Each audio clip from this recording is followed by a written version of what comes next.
এনিবান ওরে খায় আমরা জন বেছে, অত জমিদারি করতে গেলে চলবে? হ ভাই, ওর মনে একটু অহংকার বেশি। দেখেন না সবসময় কেমন নতুন জামা কাপড় পরে থাকে। ওর উট্টনি নাই ফুটনিতে খুব জুইত আছে।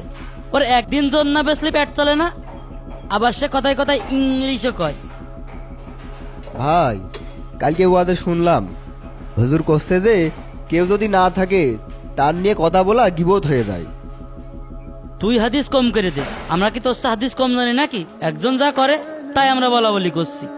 আরে ভাই না, কারোর অগোচরে কিছু বলা গিবতই হয়, আমি বইতেও পড়িছিলাম।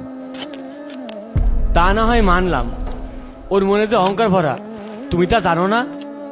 আরে ভাই না, আমি ওয়াজে এইটাও শুনেছি, কেউ যদি নতুন নতুন জামা কাপড় পরে সেটা অহংকার না, অহংকার হইল আল্লাহর কথাকে অস্বীকার করা। আমি বুঝলাম না, তোর ফোনে কি ওয়াজ আসে? আমরা কি ফোন চালাই নে? না, ওই ফোন তো তোমরাও চালাও, কিন্তু তোমরা তো দেখো ওই টিকটক আর আজে বাজে ভিডিও। ওই কাজ কর, ওই কাজ কর।